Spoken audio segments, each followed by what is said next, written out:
Hello, hello, hello, hello. Magandang araw at magandang buhay at panibagong vlog na naman si Bonsai Stang Lumpo. Samahan nyo ako. Workshop natin itong kamuning tulis. So matagal na siya at para malinisan na rin ang kanyang mga sanga. Okay, naka-wild. Nakikita nyo, naka-wild. Pinabayaan lang natin. Dahil gustong gusto ng kamuning tulis, ayaw nyo yung palaging nawawire. Gusto niya clip and grow. Okay? So let's start. Samahan niyo ako. Dito ang pagtanggal ng dahon dito sa bonsai na kamuning tulis ay dapat magtira tayo ng isang dahon. Hindi siya kasali sa bonsai na dapat kalbo. So ayaw niya nung ganun. Napaka-importante yung malaman natin yung karakter ng isang puno bago natin ito i-defoliate or kalbuhin. Tanggalin lang natin yung mga sanga na tumubo na hindi na kailangan para maiayos natin sa dati ang ating halamang bonsai. So bakit natin na hinayaan na tumubo or lumago yung mga sanga ng ating bonsai? Ang trabaho noon, palakihin niya yung primary branch at saka secondary branch. Kaya hinayaan lang natin na mag-wild or lumago ang kanyang mga sanga. Ang tanda ng ating inalagaang bonsai ay 5 taon na mula nung nakuha nating Yamadori. Ang Yamadori ay hunt from mountain. So hindi siya galing sa cuttings. Ito na nga pala, nililipat natin dahil napakainit yung lugar ng ating halaman para makapag tuloy-tuloy ang ating trabaho sa pagwawire. So let's go. Dalhin natin sa lilim kung saan ako palaging gumagawa ng mga bonsai. Ito yung problema ni Bonsai Stang Lumpo. Hindi siya makabuhat. So kung hindi makahanap ng magbubuhat, maaring matingga ang ating ginagawa. Shout out nga pala sa dalawang nagbuhat ng aking halamang bonsai na sina Junary and Raymart. Shout out sa inyo. Maraming salamat. So yun guys, pinalipat natin dahil sobrang init na doon.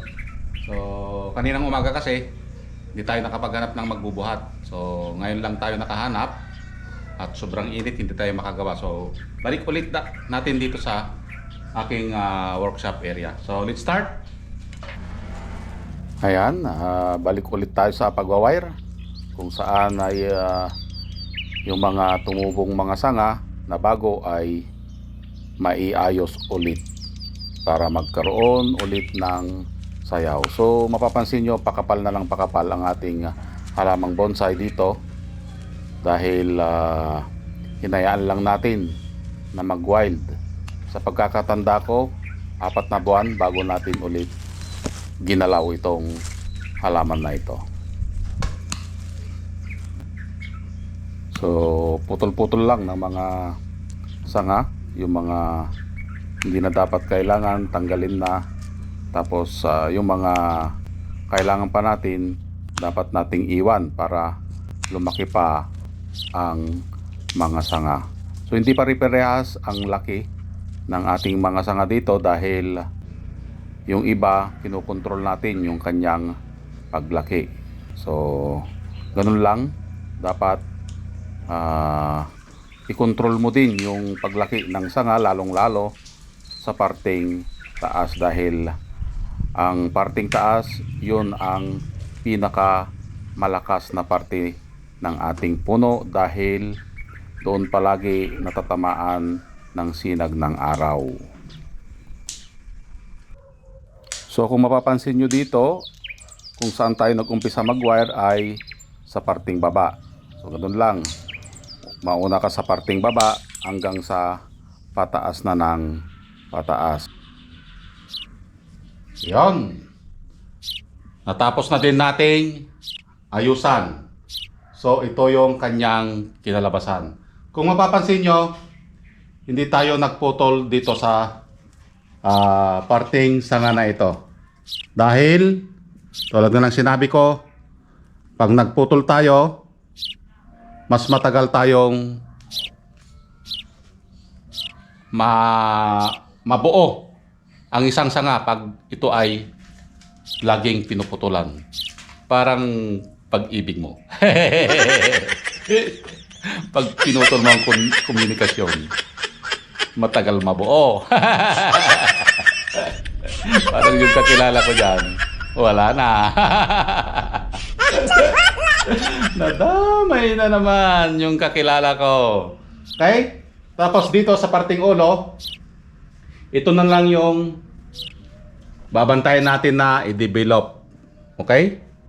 Dahil kulang pa tayo sa sanga ng ulo. Unlike yung nandito na buo na. Okay?